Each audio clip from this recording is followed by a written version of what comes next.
Bon dia, tarda, nit, nens i nenes de tot el país. Avui us porto un unboxing d'aquesta capsa. Un unboxing que segurament serà l'últim de l'any i l'últim en molt de temps. Així que obrirem la navalla. Aneu en compte sempre amb aquestes eines, si no us talleu. Això ho passaré a capa ràpida, i així no us farà tan pesat. S'ha de reconèixer que l'embalatge que fa Neokio és de 10. Doncs ja estaria. Fem els últims retocs, ho guardo a la navalla per retallar-me i traiem 1, 2, 3, 4 papers i el plàstic de bombolles que ja el tenim aquí. Això s'haurà d'obrir, crec que és un celo, està molt enganxat.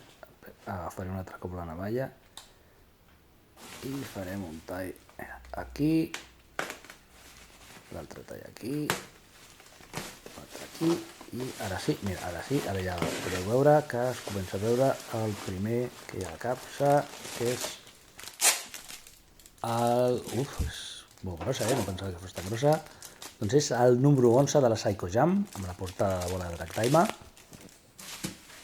També, a veure, traiem per aquí, això, un moment. Mira, això que és... Això. Un número de l'OV Jam, entre altres té capítols del Dr. Slump i Musculman.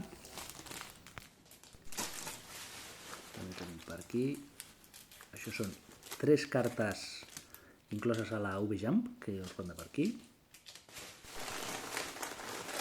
Això són les figures MFS, crec que es diuen, són de Bandai, una col·lecció ja és bastant antiga, tant me n'arriben alguna.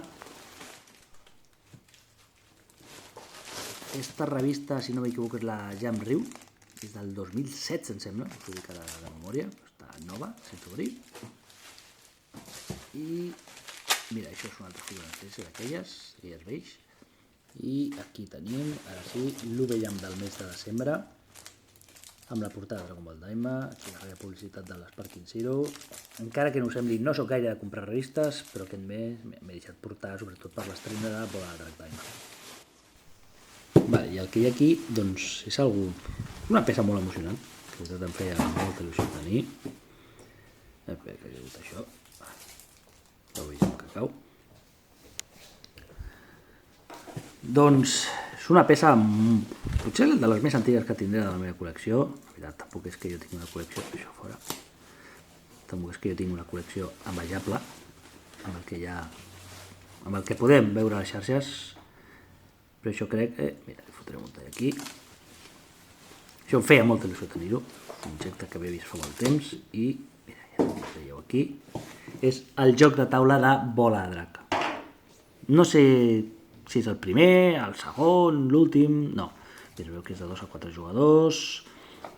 La capsa està prou bé, té petits danys exteriors, però la veritat és tot un orgull tenir-la. I no només ve aquesta, sinó que, a més d'aquell joc de bola de drac, tenim un joc de taula també del Dr. Slump. Així com l'altre és del principis dels 90, aquest és de l'any 81, em sembla, 81-82, de la primera època del Dr. Slump. Com veieu, aquí té el símbol de la Toei Animation. Podem veure l'Arare, la capsa, mira aquí el Toriyama, la capsa que té petites imperfeccions, però està molt ben cuidat.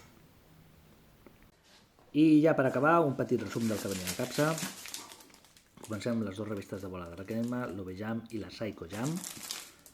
També venien aquestes cartes del Dragon Ball Game Super, la nova edició, i que venien a la revista, que també sorteixen aquesta figura, no sé si algun dia la tindrem. Aquestes 2 per una banda. Així una miqueta més antiga és la Jam Ryu, antiga no és. Això, l'OV-Jam.